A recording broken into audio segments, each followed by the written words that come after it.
Salam sejahtera, tuan-tuan dan puan-puan, saudara-saudari sekalian. Apa kabar semua? Nama saya ialah Dr. Lee dan saya berasal dari Bukit Mertajam, Pulau Pinang.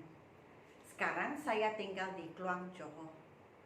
Dan selamat menyertai program baru saya, Dr. Lee's Method Revision. Mengulang kaji buku yang telah saya terbitkan sebelum ini. Di dalam buku ini ada 38 bab, termasuklah conjunctions, termasuklah relative pronouns,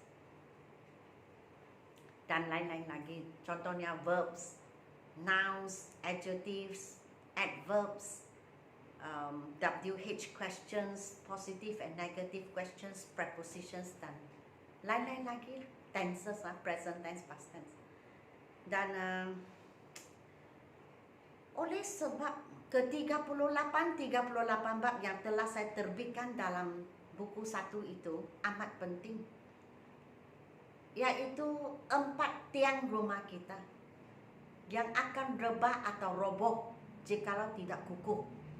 Sebab itu, setelah saya terbitkan buku ini dan memuat naik 60 video, tidak kurang daripada 60 video, mengajar buku yang saya terbitkan ini dari muka surat pertama hingga ke akhiran, 1324 soalan kesemuanya.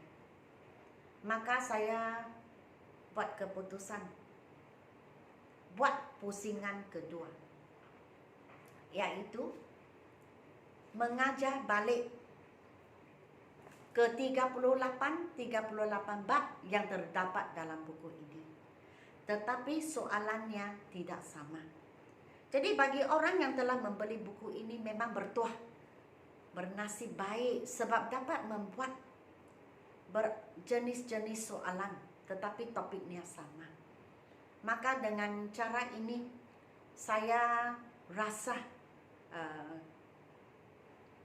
pemahaman kamu tentang grammar dan penguasaan kamu dalam grammar akan diperkukuh dan kamu akan menjadi semakin baik dan semakin bersedia untuk naik ke tingkat yang ke tahap yang kedua. Sebab buat masa ini saya dalam proses perancangan menerbitkan buku kedua saya. So sama dengan buku ini, Dr. Lee's Method Grammar Level 2, di mana 38 bab yang terdapat dalam buku ini akan mengikut kita ke tahap 2 dan tahap 3 dan tahap 4 dan seterusnya. Okey, memang ada juga topik baru dan memang tahap 2 pasti lebih susah daripada tahap 1, lebih mencabar daripada tahap 1. So sekarang saya akan membuat pembetulan kerja rumah yang telah saya memberi pada video yang lalu. So pada video yang lalu saya telah mengajar relative pronouns. Relative pronouns ialah kata hubung, di mana ia digunakan untuk menghubung dua ayat yang berlainan. Jadi di sini kita boleh lihat who, which, whose, whom. Keempat perkataan ini dipanggil relative pronouns, digunakan sebagai penghubung ayat dan ia digunakan secara penulisan, ia digunakan sebagai huruf kecil, bukan huruf besar. Okey? Jadi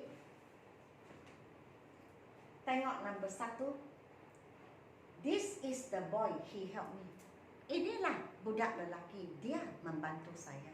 Jawapan, this is the boy who helped me. Inilah budak lelaki yang membantu saya.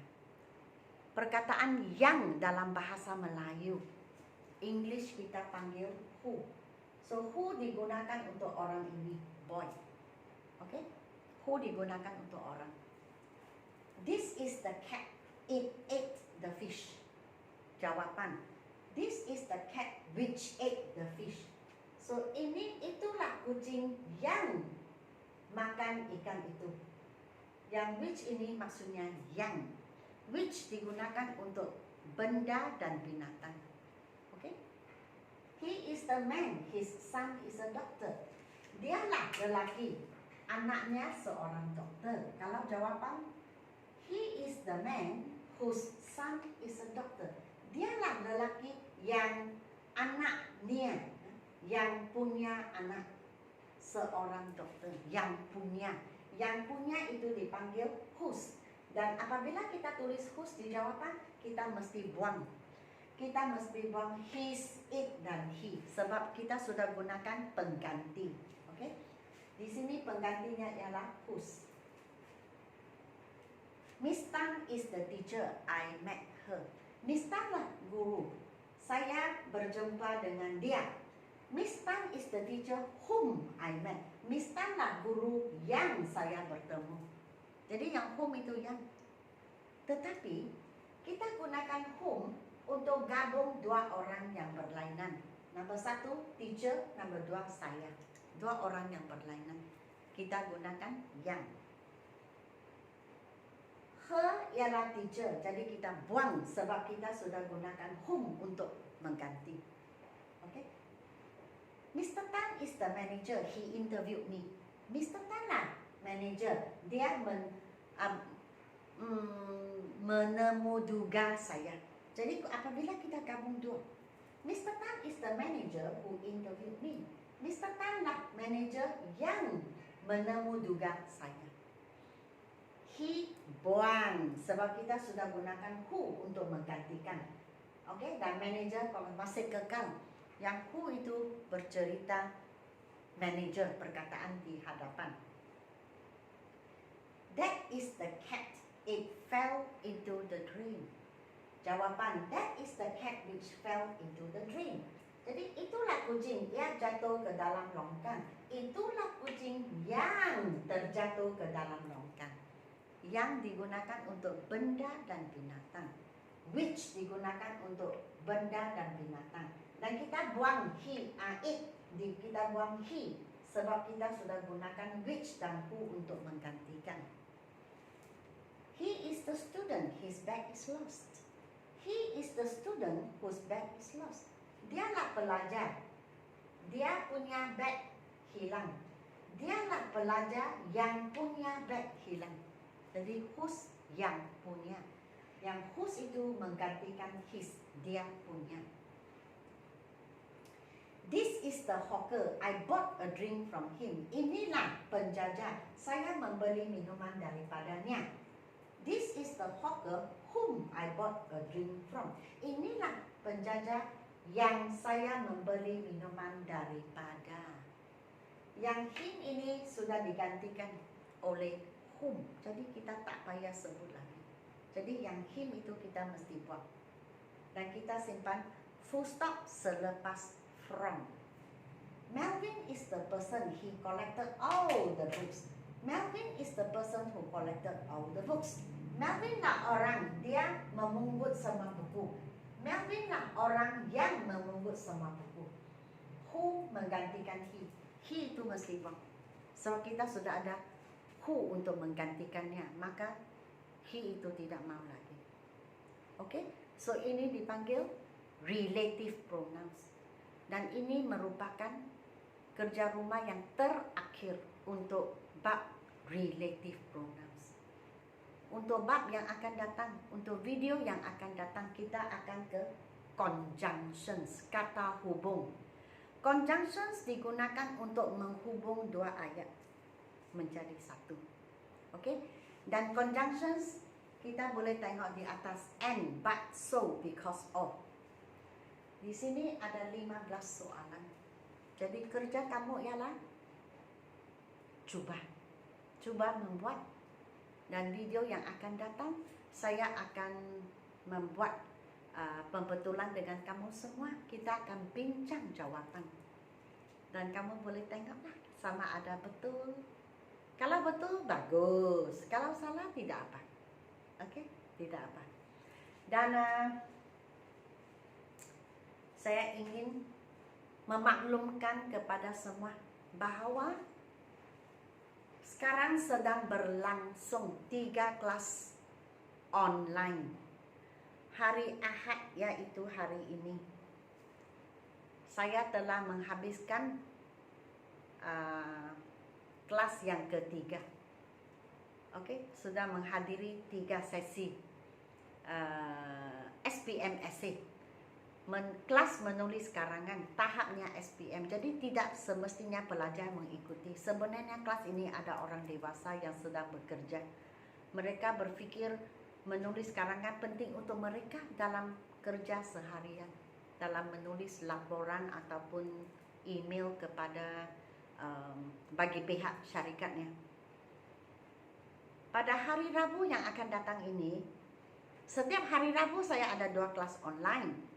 Yang pertamanya bina ayat, dan kedua percakapan, pertuturan, kelas speaking. Jadi hari Rabu yang akan datang ini sama juga adalah sesi ketiga. Saya mengajar kelas bina ayat dan speaking. Bina ayat itu pelajar dalam kelas membina ayat dengan perkataan yang saya memberi. Kemudian mereka bacakan ayat mereka dan saya betulkan dengan serta-merta. Speaking memanglah cerita saja, cakap-cakap saja. Dan kelas baru saya dalam perancangan, saya rasa bulan Januari ini atau mungkin Februari pun tidak dapat membuka. Tapi jikalau saya dapat mencari masa yang lebih atau lapang, maka saya akan buka kelas ini juga. Speaking dan English package. Package maksudnya campur lah, macam orang biasa, macam pelajar biasa tuition dia ada comprehension, pemahaman, perbendaharaan kata, vocabulary dan grammar, campur-campur. Okey, saya ingin membuka lagi 2 kelas, tetapi bukan sekarang. Dalam perancangan juga sebab saya ingin mengatur jadual saya. So, jikalau saya dapat membuka kelas ini, saya akan umumkan dalam YouTube channel saya juga. Okey, jadi sila beri saya like, share dan subscribe. Dan sehingga kita berjumpa di video yang akan datang. Oh ya, saya masih ada stok untuk level 1. Jadi, jikalau kamu ingin membeli buku ini, sila WhatsApp kepada saya. 019 7878 299, dan saya akan mengatur supaya buku itu dihantar ke rumah kamu. Okey, sekian, terima kasih. Dan terima kasih kerana menonton video saya. Beri saya like, share dan subscribe.